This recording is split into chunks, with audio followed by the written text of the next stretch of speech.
Assalamualaikum warahmatullahi wabarakatuh. Alhamdulillahilladzi an'amana bi ni'matil imani wal islam wa nusalli wa nusallimu ala khairil anam sayyidina wa maulana Muhammadin wa ala alihi wa sahbihi ajma'in, amma ba'du. Bismillahirrahmanirrahim. Qala al-musannifu rahimahullahu ta'ala wa nafa'na bihi wa bi'ulumihi wa amaddana bi asrarihi wa a'adana min barakatihi fid darain, amin. Al-Fatihah.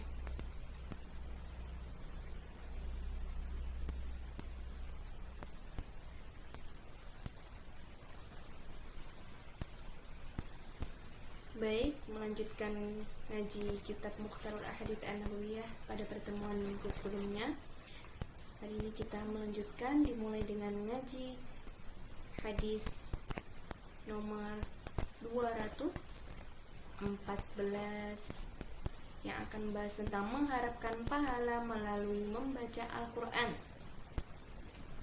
Bismillahirrahmanirrahim. Iqra'ul Qur'ana wabtaghu bihi wajhallahi ta'ala. Bacalah Al-Quran oleh kalian dan harapkanlah melalui bacaan itu pahala dari Allah Subhanahu wa ta'ala. Min qabli ayyatiya qawmun yuqimunahu iqamatal kidhi yata'ajjalunahu wa la yata'ajjalunah. Sebelum datang suatu kaum yang melepaskannya bagaikan melepaskan kidah, yakni mereka mengharapkan perkara duniawi dan tidak mengharapkan perkara ukhrawi. Rawahu Abu Dawud an Jabir, riwayat Abu Dawud melalui Jabir radhiyallahu anhu. Mengharapkan pahala Allah, makna yang dimaksud ialah bukan untuk mengharapkan upah atau perkara duniawi yang fana, dan bukan pula karena riya atau pamer. Lafaz kidah di dalam hadis tadi berarti anak panah yang belum diberi mata dan belum diberi bulu. Makna yang dimaksud ialah memberi mereka membaca Al-Quran seperti halnya orang yang melepaskan anak panah dari busurnya, yakni mereka membacanya dengan menginginkan upah duniawi dan bukan pahala ukhrawi. Selanjutnya, hadis yang ke-215 mengenai bacakan surat Yasin bagi orang yang mati. Iqra'u ala mautakum surat Yasin. Bacalah surat Yasin bagi orang-orang matimu. Rawahu Ahmad, riwayat Ahmad. Hadis ini menjelaskan tentang keutamaan surat Yasin.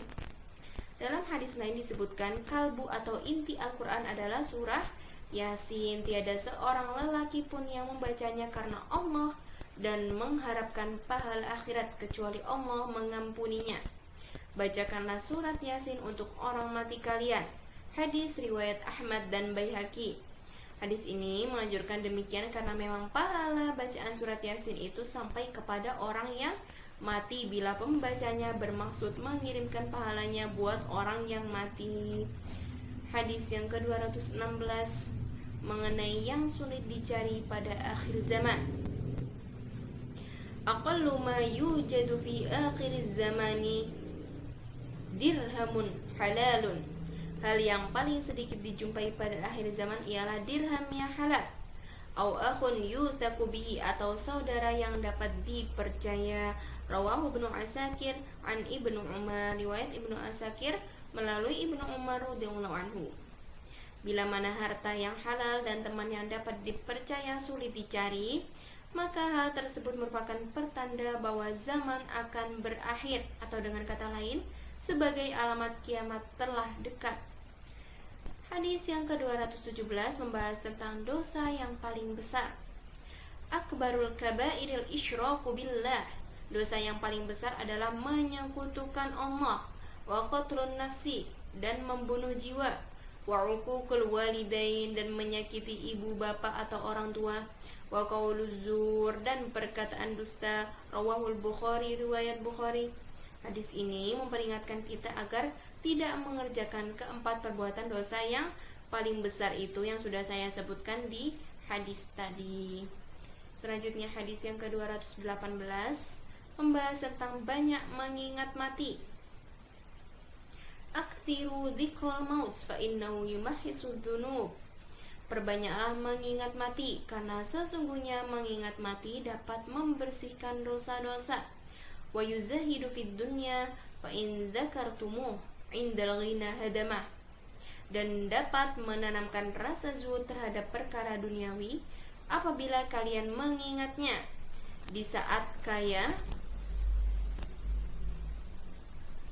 Niscaya mengingat mati dapat runtuhkannya. Wa in dzakartumu indal fakri ardakum bi'aishikum.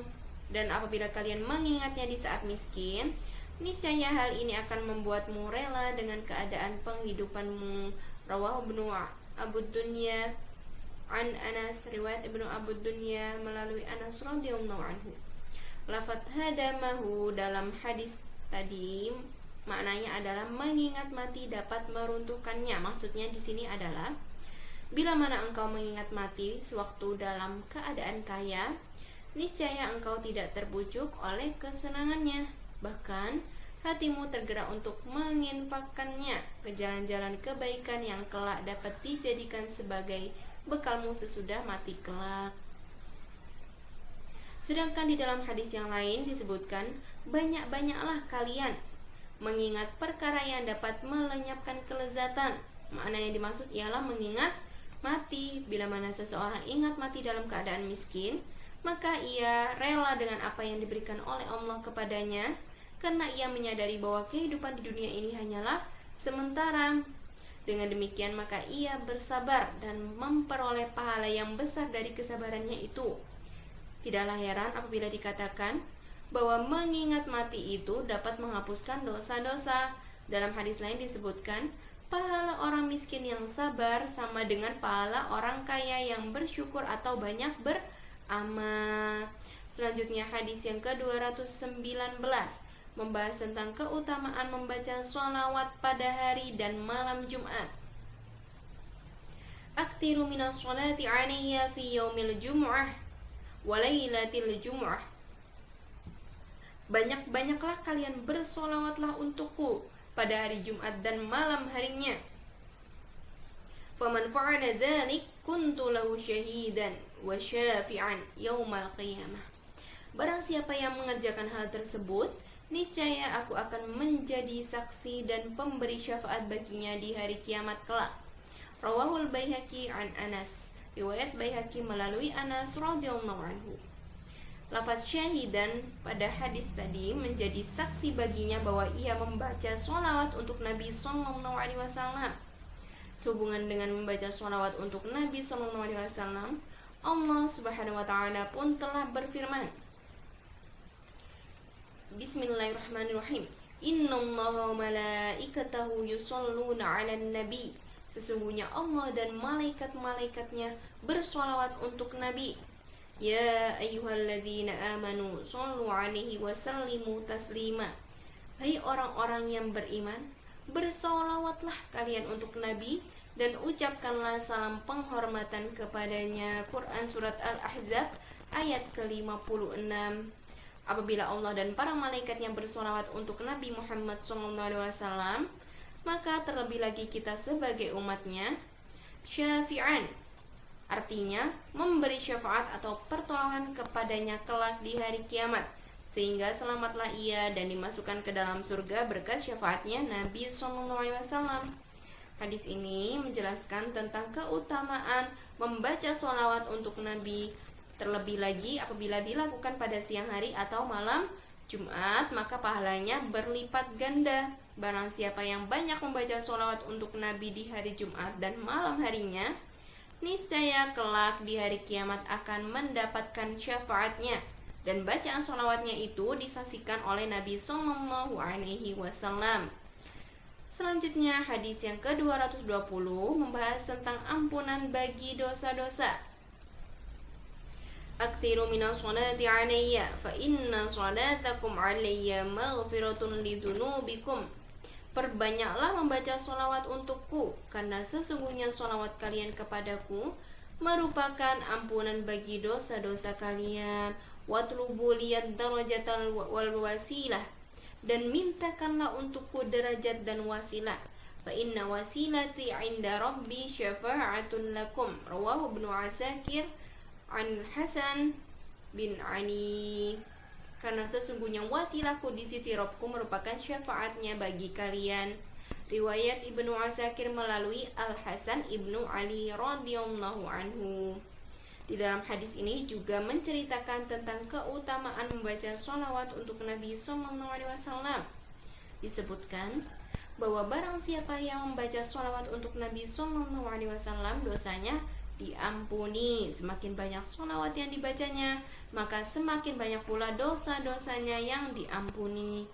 Yang dimaksud dengan derajat dan wasilah di dalam hadis ini ialah seperti yang disebutkan dalam doa sesudah azan, yaitu, Ya Allah, Rabb pemilik seruan azan ini yang sempurna dan Rabb salat yang didirikan, berikanlah kepada Nabi Muhammad wasilah dan keutamaan, serta bangkitkanlah ia pada kedudukan yang terpuji, seperti yang pernah engkau janjikan kepadanya.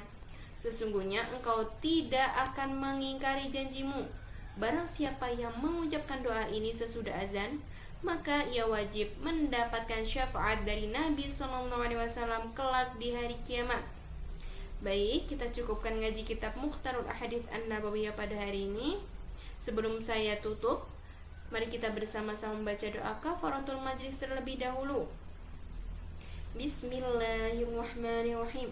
Subhanakallahumma wa bihamdika asyhadu an la ilaha illa anta astaghfiruka wa atubu ilaik. Aqulu qawli syukran jazilan ala ihtimamikum. Arju minkum ma'assalamah. Wassalamualaikum warahmatullahi ta'ala wabarakatuh.